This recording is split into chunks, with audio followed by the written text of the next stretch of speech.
Effortless abiding, you're just there. There is nothing else to do.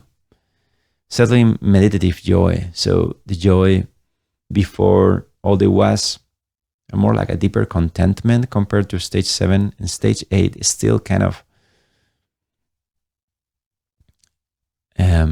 not unstable, but intermittent, I would say. You're still noticing, okay, there's still more layers to this. So even stage 8 was a difference between stage 7 and stage 9. Now we're getting closer to a continuum, because there are challenges when you go back to the world from your meditation. Even as much as sometimes it may feel balanced in your meditation, then the world is the way it is. Your life is the way it is. And yeah, there's some adjustment in here. We'll discuss about later. Expanding awareness. Now, many people talk about this sense of openness in meditation, especially mindfulness, but here's the thing, they do it without paying attention, really. Their attention is very unstable. So yes, there is value in general for most people, because we live so contracted and distracted that opening your field of attention will be useful in the beginning, but at some point you realize, but people get stagnant. You don't move. You could practice this open awareness, non-doing thing for a long time and not get anywhere. This is where I'm so excited to share these teachings, because this is really person through that level of, I don't know how to describe it, sensitivity or something like that. So making your attention like a laser, in the sense of stable in center in the breath, probably, or any object you choose. And then it just start expanding. So this expansion of awareness is different from the regular open field, because in the open field thing, your power of consciousness, as Culadasa would say in the Mind Illuminate, it decreases. So most people, when they open, the intensity of the light diminishes. So the strategy of samatha, which is incredibly useful, it is not just samatha. Again, I studied yoga before doing this, so I knew very well this from different things. I also knew it from different things that I did before meeting this. It's just that this path, like something like 15 years ago, is by far the clearest, more down-to-earth way of approaching this topic, in my opinion. So the stillness goes deeper and deeper and deeper and deeper and deeper. And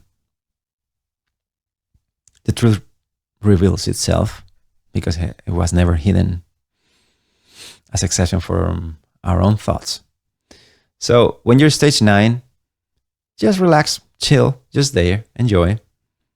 And let your excitement of feeling these incredible feelings just mature into tranquility.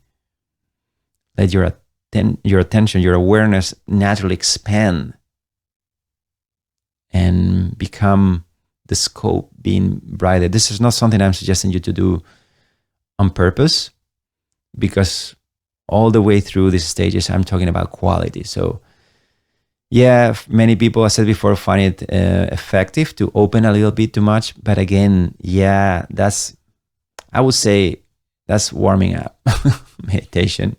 It is Alan Wallace, the author of The Attentional Revolution, which is something I have much respect, which was the first person who really introduced me to this. And he says, but this never said this in public, he only says in the retreats, he would say, that mindfulness everybody's talking about, that's kindergarten for meditation. And it is. So not to disrespect, I think it's very, very useful that people have access to mindfulness in the mainstream.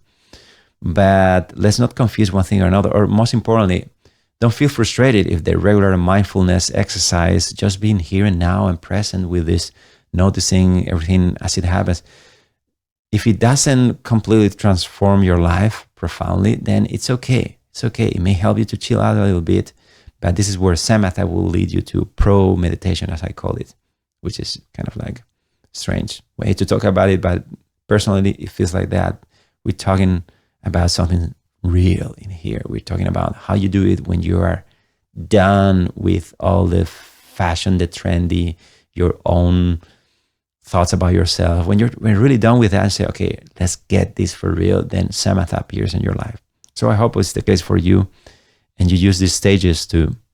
If you're serious about truly understanding meditation, not just the surface level mindfulness hype, but the deep, time-tested methods of the sages, I have a free course with real practical guidance waiting for you. And if you struggle to stay consistent with your meditation practice, join our free community for accountability, live online meditation sessions, and discussion circles that will keep you supported every step of the way. You'll find the link to join in the description or the comments below, so you will never have to do this alone. See you there.